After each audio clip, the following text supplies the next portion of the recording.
नमस्कार, आप देख रहे हैं न्यूज़ 18 का डिजिटल प्लेटफॉर्म और मैं हूं आपके साथ श्रुति श्रीवास्तव।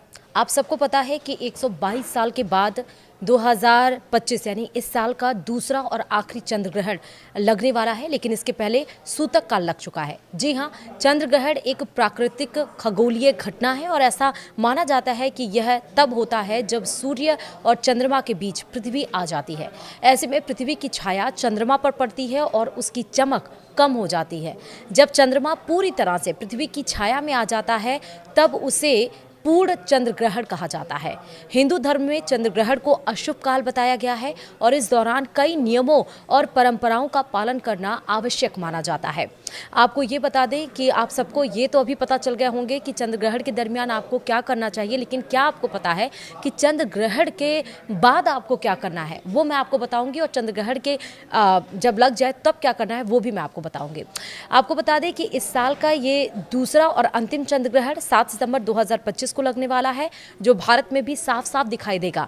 चंद्र ग्रहण रात 9:57 से शुरू होकर मध्य रात्रि 1:23 तक रहेगा, लेकिन अभी ग्रहण से पहले सूतक काल प्रारंभ हो चुका है, जो कि 12:57 से ये शुरू हो चुका है। और अब आपको बताएंगे कि चंद्र ग्रहण के उग्र होने के बाद आपको किन विशेष बातों का ध्यान रखना है और किन विशेष कार्यों को आपको करना है।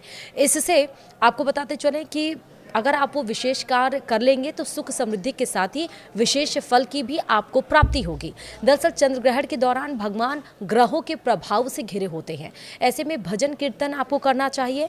चंद्र ग्रहण खत्म होने के बाद स्नान जरूर करना चाहिए। घर में गंगा जल जरूर छिड़कना चाहिए और घर में जो भी सामान आपके फ्रिज में या आपके किचन में रखा हो, जो बाई चांस बच गया है, आप उसका उपयोग नहीं कर पाए हैं, चाहिए तो उसको गाय को खिला दीजिए। अगर नहीं भी खिलाना है और फ्रिज में कोई सामान जैसे दूध या कुछ ऐसे जैसे छोटे बच्चे हैं तो उसमें सूतक यानी ग्रहण शुरू होने से पहले आपको उसमें तुलसी का पत्ता ज़रूर डाल देना है, ताकि उसके अंदर कोई नकारात्मक एनर्जी ना असर कर पाए। तत्पश्चात भगवान का विशेष पूजन अर्चन भी आपको करना चाहिए। चंद्र ग्रहण देर रात्रि में खत्म हो रहा है तो घर के मंदिर या पूजा गृह में भगवान की आराधना ज़रूर करनी चाहिए। चंद्र ग्रहण खत्म होने के बाद अगर संभव हो तो दान इत्यादि भी करना चाहिए।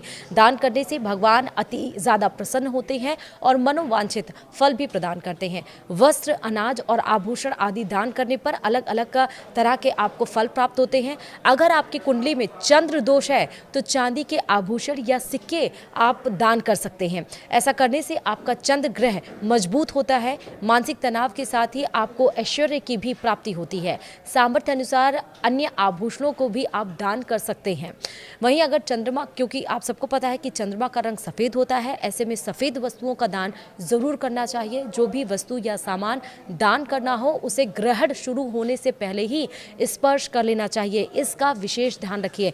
ग्रहण के दरमियान नहीं, ग्रहण 9:27 से शुरू होगा, उसके पहले ही आपको जो भी दान करना है ग्रहण खत्म होने के बाद या सुबह, क्योंकि रात में ग्रहण खत्म हो रहा है मध्य रात्रि में, तो सुबह आप दान करेंगे, लेकिन ग्रहण शुरू होने से पहले ही आप उसको छू लीजिए और छूकर कहीं किनारे उसको रख दीजिए। और ग्रहण जैसे खत्म हो, जो स्पर्श किया आपका जो भी सामान है आप उसको दान में दे दीजिए।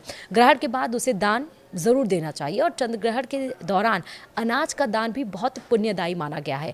गेहूं हो या चावल हो, मूंग दाल या अन्य खाद्य सामग्री भी दान आप दे सकते हैं। ऐसी पौराणिक मान्यताएं हैं कि अन्न का दान देने से आपका भंडार कभी खाली नहीं होता। बताया ये भी गया है कि चंद्र ग्रहण के साथ ही पितृपक्ष भी शुरू हो रहा है। ऐसे में अपने पितरों की आत्मा की शांति के लिए गाय का दूध, गंगा जल, काला तिल और जौ आदि भी आप दान दे सकते हैं। इससे पितरों की आत्मा को शांति मिलती है और आपको आशीर्वाद भी प्रदान होता है। तो आपको समझ में आया कि आपको ग्रहण के दरमियान क्या करना है, लेकिन ग्रहण के बाद आपको विशेष ध्यान रखिए कि आप नहाइए ज़रूर सर से।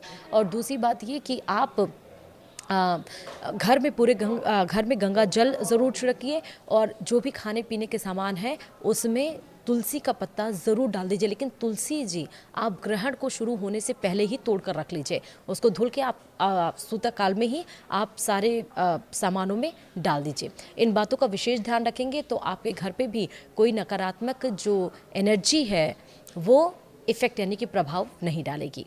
वीडियो में इतना ही। नमस्कार।